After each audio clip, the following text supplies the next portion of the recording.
Hello everyone, welcome to week 3. Do you need to know to do well in this course? So let's get to them. Let's see here. Alright, so this week we are focused on literary analysis, and by that we mean criticism, discussion of theme, discussion of symbolism and tone, and then we're also going to go over paragraph structure, and we're going to go over essay uno,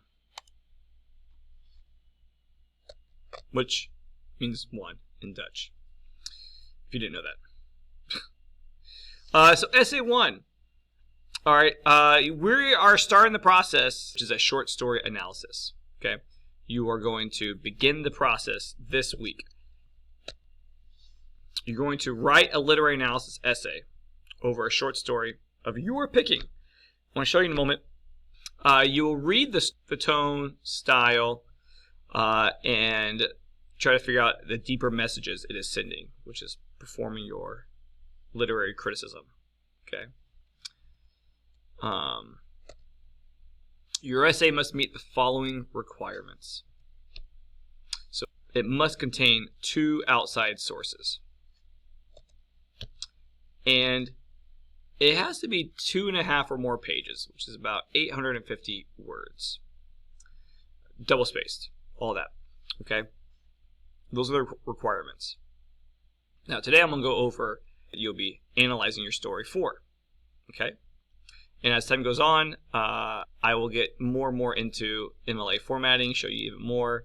I did post a template last week for you to download and write your essay in, okay? And then the week before the essay is due, I'm going to show you exactly the way that your essay needs to look and how to make sure that your draft is set up like proper MLA formatting, so that way you can do it one more time. So one of your things that you'll have to write about, one of your elements that you'll have to discuss for your short story is theme, understanding theme. When you read your short story, you need to be thinking about what is the theme, what is the message that this story is sending out. Okay, so what is theme? A literary theme is the main idea or underlying meaning a writer explores in a novel, short story, or other literary work. Okay, theme is universal. Theme tends to be able to be applied to readers of a variety of different backgrounds. Okay, so it can be specific to a group, or it can be more generalized. For some writers, theme is just as important to grasp, if not more, than the events of the story. Some books are all about the theme. Other books, they have an indirect theme. The author set out to just tell a story, and then theme just sort of grew organically. Many authors begin with a thematic concept and then create a story to communicate their theme.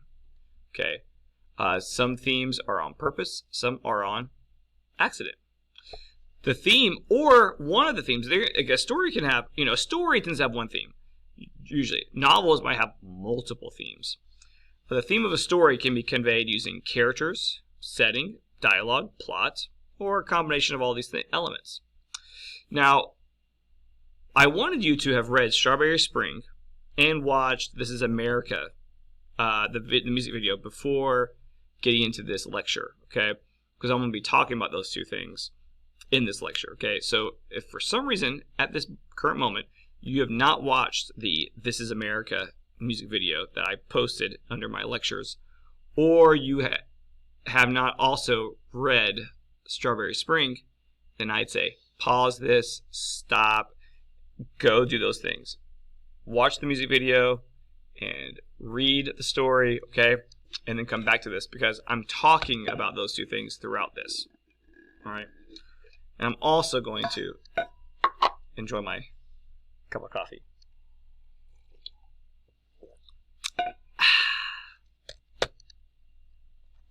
Okay, understanding theme. So theme can be communicated through literal events and dialogue in the text.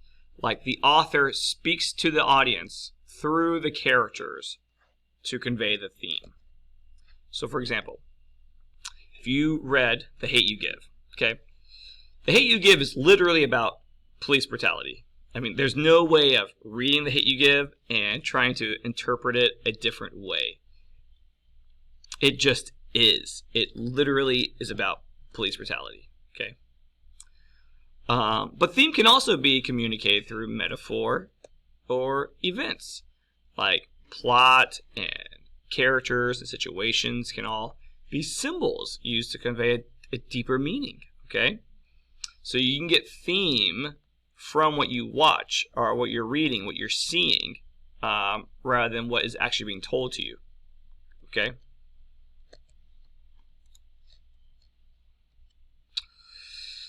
So when you are trying to understand theme from a symbol perspective, okay, this is when like anything in the story can be a symbol. It can be imagery, it can be an action, it can be a character, okay? This is when it's not clear, when it's not obvious, okay? So we can identify a subject and we start breaking it down to understand the theme of the story, okay? So first what you do is you want to identify the literal object the symbol represents. And I'm about to use some examples from This Is America, okay?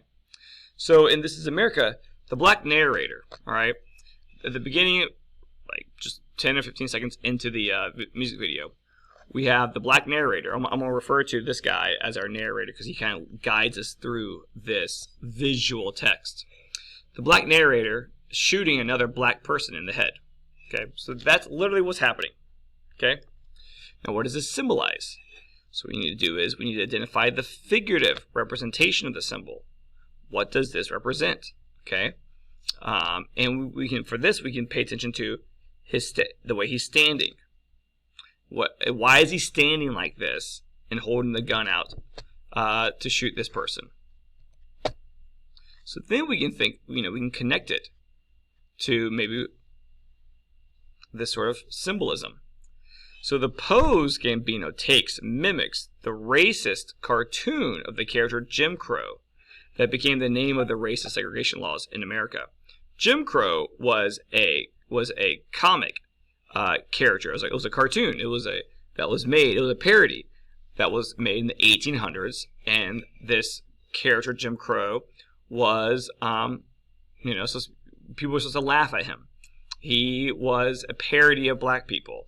He acted in ways that were foolish, all right? And so the white people would read these newspapers that had the Jim Crow cartoon, and they would laugh and be like, ha, ha, ha, ha, ha, black people, okay? And so, it wasn't a good representation of a black person, and it wasn't created by a black person to mock other black people. It was created and made by a white person. And then the name of this cartoon eventually becomes the name of the terrible laws that were passed much in the South and in the North some that limited black people. Okay, so what Gambino is doing is he is mocking. All right, he's taking on a similar form as Jim Crow on purpose. Okay, so that's the symbol. Here's the symbol. Okay, Jim Crow. He is also shooting this other person of color. Okay, so then we got to continue thinking about this symbol in order to kind of develop theme. Who was impacted and affected by the symbol? So we identify the characters that are literally impacted by the symbol in the text. So in this case, it's black people. Okay, and then we identify who or what these characters figuratively represent and the effects of this symbol on them. Okay, and so these two characters, all right, when we take the posture, the gun, the violence, and the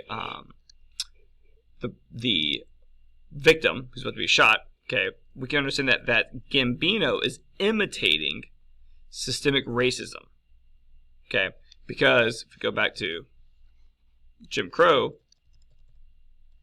was a fictional cartoon character, but then his name was used in the racist segregation laws in America, right? In racist laws, that is literally systemic racism, because that's racism within the system, okay?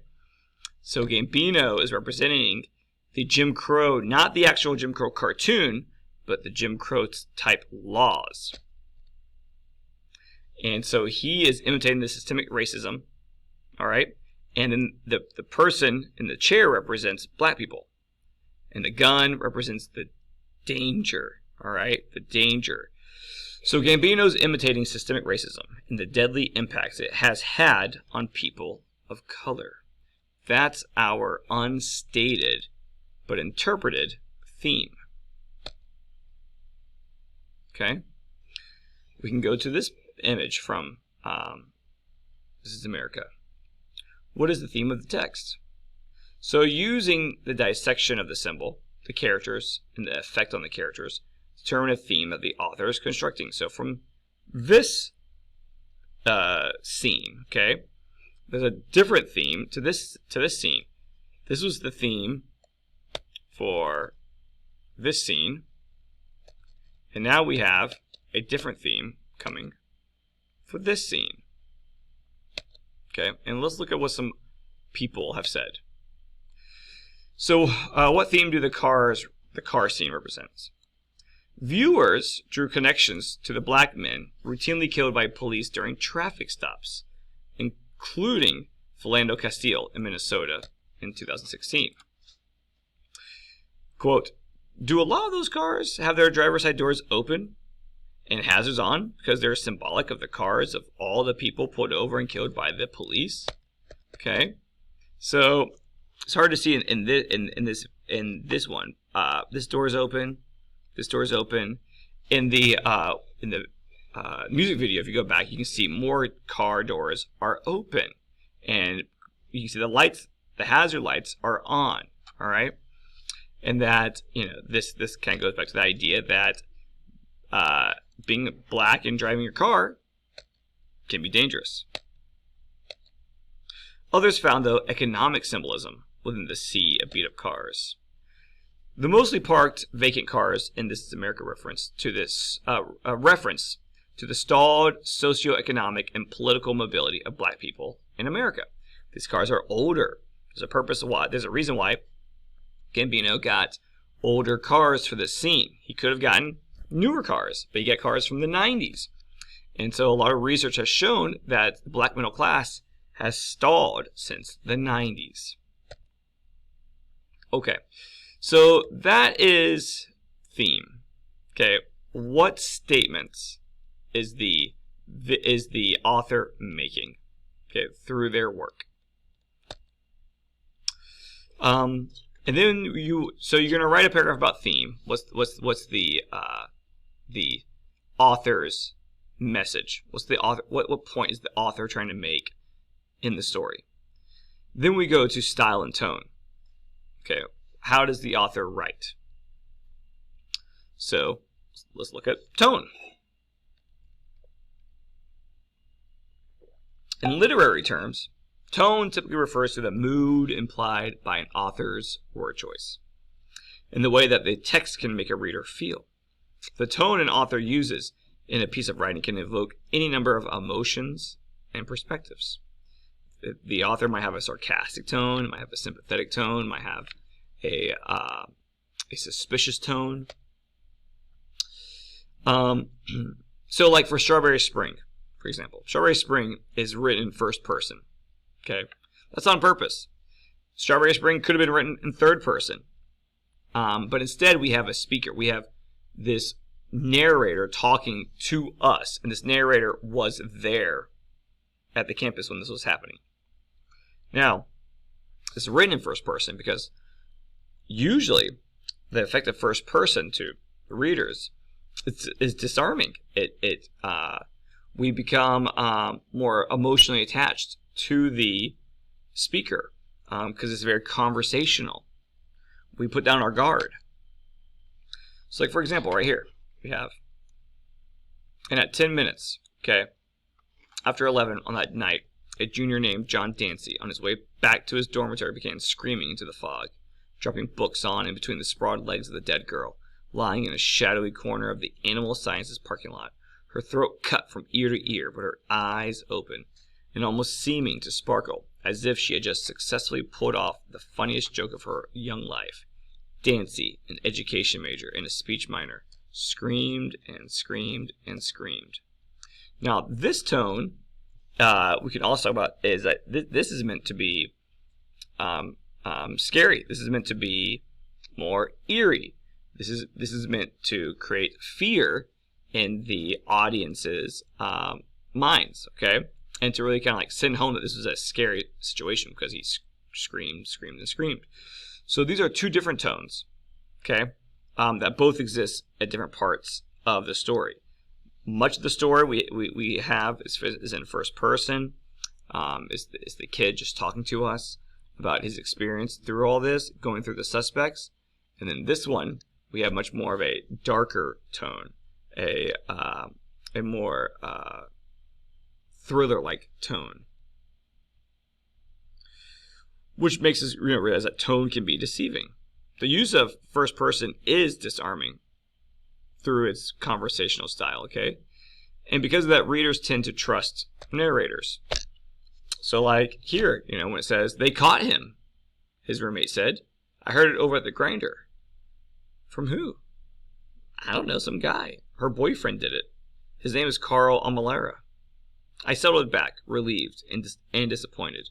With a name like that, it had to be true. A lethal and sordid little crime of passion. Okay, I said. That's good. All right.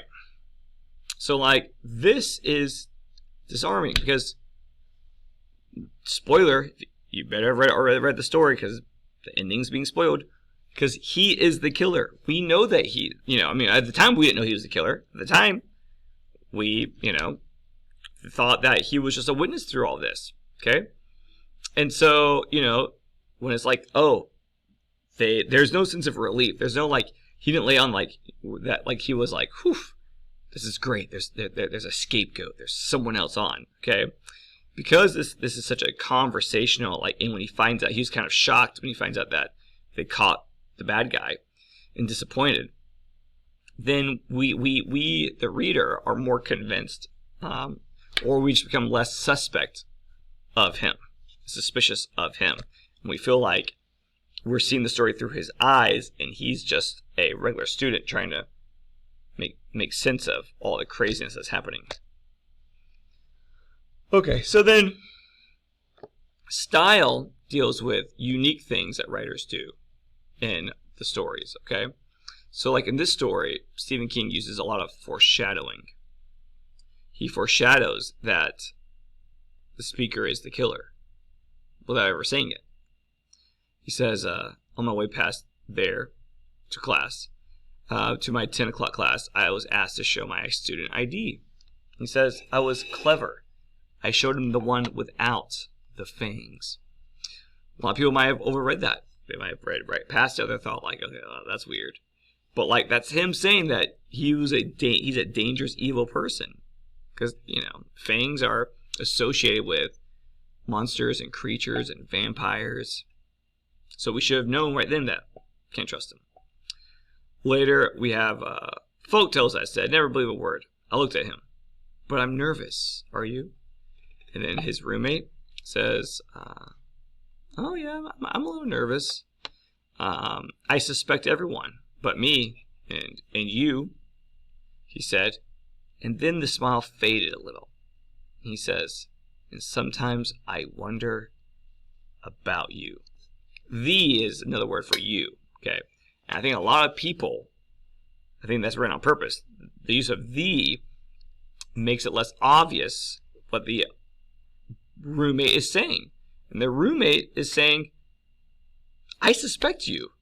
You seem a little suspicious through all this. You're a little weird. You're a little whatever, okay? So, that's some foreshadowing here. There's another clue that King put in there that many people might have missed. Okay. And then we have this. For me, that was one of the most beautiful nights I can remember.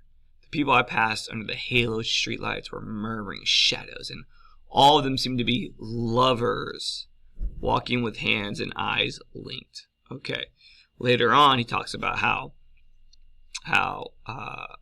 the killer and the mist are like married, and that their marriage is consummated in blood. All right.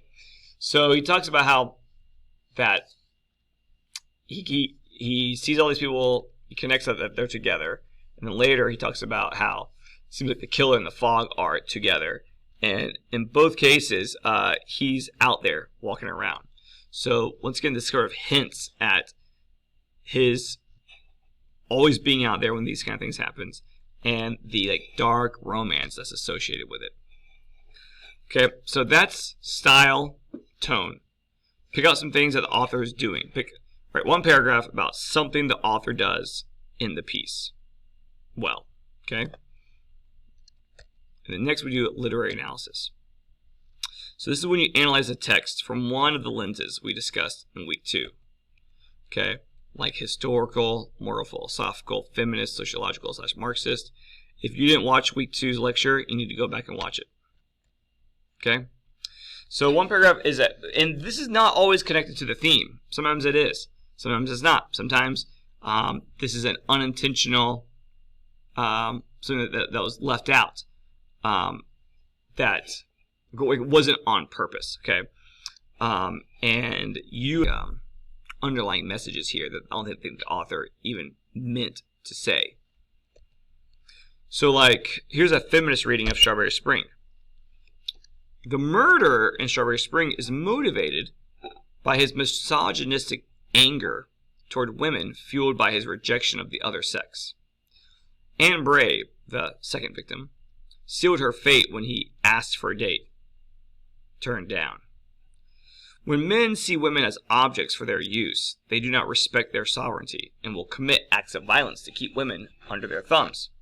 Okay, so this is a feminist reading saying that like this illustrates gender-based crime. There's a reason, you know, all the victims were women. Okay, and the murderer is a male who might maybe feel more dominant than other people, so he kills women. This is probably not what Stephen King intended to do, and this is not necessarily, I would not say this is the theme of the story. This is just one way that we can interpret the story. So we can also apply a sociological Marxist reading of This Is America. So we could say, in his music video, Childish Gambino illustrates the dark, chaotic, and oppressive world that many people of color feel they are subject to. The ending of the song depicts Gambino being chased by a mob of white people, illustrates the oppressive scrutiny that people of color are constantly under by the ruling class. Okay, so there's a little bit of theme in there, but it's more about an analysis that's applying the idea of who has power, who doesn't have power, into this text. Okay, into This Is America. So you're going to be trying to pick one of those literary criticisms to see the story through that lens, and to then talk about what you see.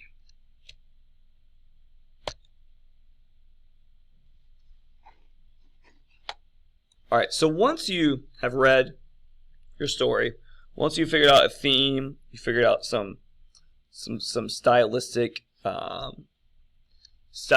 things the author is doing, and then once you do provide a literary criticism on it, okay, then you're going to start writing. And so this is how you construct your paragraphs, okay, your body paragraphs, because essentially you are writing an introduction, which I'll go over later about what needs to be in your introduction, and then you're writing 3 body paragraphs, and then you're writing a conclusion. Okay, so this is how your body paragraphs should be organized. It's called the perfect paragraph. So if you master the paragraph, you master the essay. Okay, there are 3 parts to a paragraph. The first part is the claim. After the claim comes the support, and then the last part is the analysis. So the claim is your main idea. It's the main idea that's being said or being made in the paragraph. Okay, it is the one main idea that the writer wants their readers to understand and know. Hold on. There was a typo that I had to fix. There was spelled wrong. Their readers to understand and to know. There's only one claim in a paragraph. The rest of the paragraph is just proving and convincing the audience that the claim being made is legitimate and believable. Okay, the claim is only 20% of your paragraph. The claim is like the one or two sentences at the very beginning about what your paragraph is going to be about. What's the main idea? Okay. Then we have support, which comes in the form of quotes and summaries. Okay, just enough quotes and summaries to support your claim and analysis. This shows what part of the text you are discussing, and it serves as evidence. You got to have it. You got to have some quotes, some summaries from outside sources. This is 30% of the of the paragraph, which means that 20 claim, 30 support, 50% of your paper is the claim and the support. Okay, which leaves us with the other 50%, and this other 50% is your analysis. Your analysis is your explanation of your claim. This is where your paragraph wins and loses. Tell your reader how they need to understand the information. Everything discussed here needs to go back to the claim. Okay, it's all the analysis is where you literally you explain, you argue, you prove your points. Okay, you tell the audience how they need to analyze your contextual support. Okay, and why your contextual support proves your claim. So so let's take this example. So the question is, what is the theme of Milan? Or you're writing the theme paragraph. Okay. So in the film, we're doing the film version. Okay. In the film Milan, the theme of the story is that women should be seen as equal and respected on the battlefield as men. In the movie, when Milan's kingdom is threatened by the invasion of the Huns, the men are called to war. Milan wants to serve too, but she is denied because of her gender.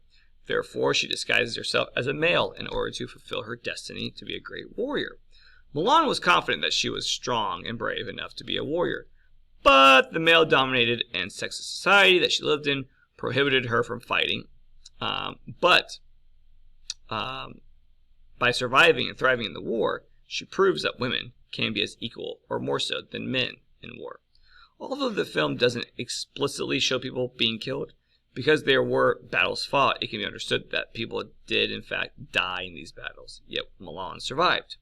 And if it is understood that she's the only woman fighting in this war, then that means she, a woman, is more dominant in battle than many other male soldiers. With her rising political power as being a princess, combined with the self-assurance in believing that women can handle battle, she will be a mighty influence in her kingdom at leveling the field of respect paid towards women in battle and society. Okay, so the claim of this paragraph, of this longer paragraph, is the very first sentence. In the film Milan, the theme is that women should be seen as equal and respected on the battlefield as much as men. The support in this paragraph is, in the movie, when Milan's kingdom is threatened by the invasion of the Huns, the men are called to war. That's summary. Milan wants to serve. That's summary. But she is denied because of her gender. That's summary. Therefore, she disguises herself as a male. Yes, all of that literally happened. And your support, it's not like interpretation. In support, it happens. That's what happens. We can all go back and we can look at it and say, these things factually happened. Okay? There's no interpretation with support. There's interpretation in the analysis, but not in support. So then all of this, the rest of the paragraph, is the analysis. Okay? Milan was confident. Okay? And she never says she's confident. We can just tell through her actions, we've interpreted it, that she's confident. We interpret all these things. So if I were to like highlight the paragraph into its 3 parts, it will look like this. Okay. The blue is your claim, the green is the support, and all the yellow is the analysis. Okay. The analysis is all interpretation, interpreting what happens in the story and how it then applies it to the claim. Okay. This is how your paragraphs should be organized.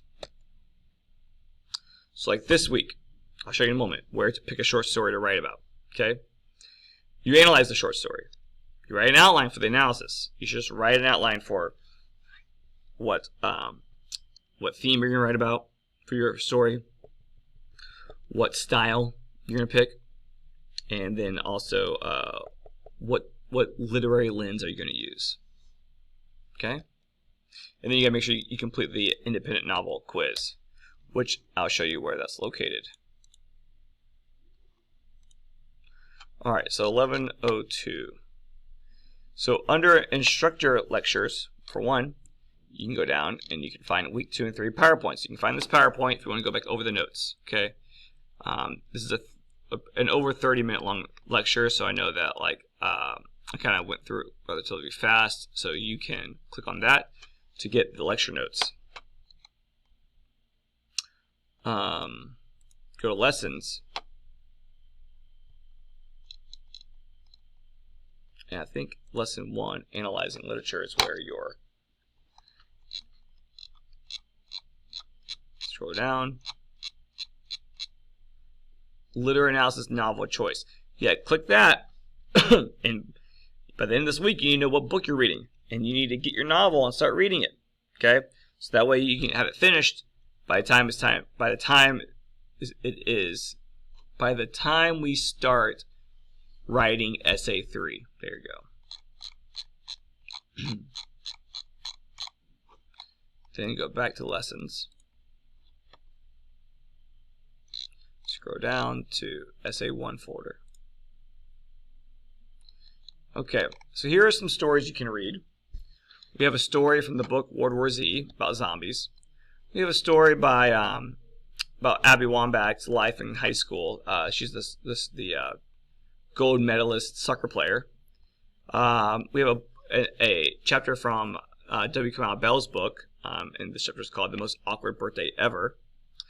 We have a book. We have a chapter by Anissa Rae. She's also the creator of the HBO show Insecure. She wrote this chapter about not being able to dance. Go Hitler is a story from Trevor Noah's book, Born a Crime.